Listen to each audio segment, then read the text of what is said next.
I guess let's get this out of the way. You know, and I really do want to credit this guy on Twitter for making a good point about this. And but here it is. Okay, yeah, Ben Zelavansky on Twitter, I think, has the best line about this, because I asked after this on the, and I did not watch the entire Johnson Town Hall last night, Libertarian Town Hall on MSNBC. I am going to. I'm going to go back and watch it. But I did see this moment, and it prompted me to ask, well, let's watch it first. I mean, because Gary Johnson, I mean, look, Gary Johnson is not seriously running for president. And frankly, Gary Johnson has spent the vast majority of this campaign hiding his own beliefs about libertarianism, because he realizes that if the American public actually heard about it, the people who are voting for him, a lot of them, not all of them, but there's a big chunk of people who are voting for him who supported Bernie Sanders. I don't know. I mean, if he's, I don't know if it's like a third of his support or a quarter of his support were former Bernie Sanders supporters. Now, it's true, some of Bernie Sanders supporters, I think, were libertarian. But for the most part, which is also absurd to me, but the most part is that understand that there are no two more diametrically opposed poles of ideology in this country, at least, than you could get between a democratic socialist and a libertarian. Are there things they agree on? Yeah. But fundamentally, their worldview is completely different. Just have to take your word on that, man. And I think, Gary Johnson has not dug 6 inches underneath the surface of, as far as I can tell, many topics. Ooh, I like that image, man. But honestly, this is a guy who wants to be president and also is arguing on a platform of non-intervention. All well and good. But I mean, you really should be aware of what you're not intervening in. I mean, you can be aware of what's going on in Aleppo and say, like, we just don't have a solution. There's no solution for us. Now, in this instance, where Aleppo is getting the shit regularly, daily, as we speak, bombed out of them, and there are 2+ million people whose lives are a living hell right now.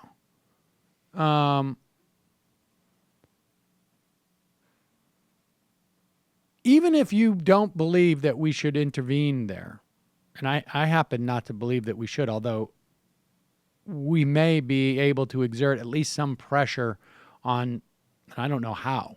I don't know what that pressure would be to try and get Russia and the Assad government to stop the bombing.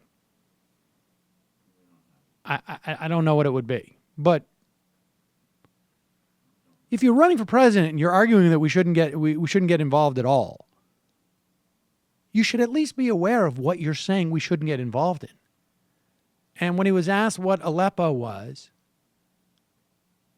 with Morning Joe, he had no idea. And he didn't even have an idea after he was reminded, it seems to me, after the fact. But he sort of claimed he did, right? He sort of claimed, like, I just had like a senior moment, as it were. I think his senior moment is just that during senior year of high school, he was just partying too much and never caught up on some of those things. Because his awareness of foreign policy is below, I think, people who would just vaguely, occasionally pick it up on a podcast. Glance at a few headlines.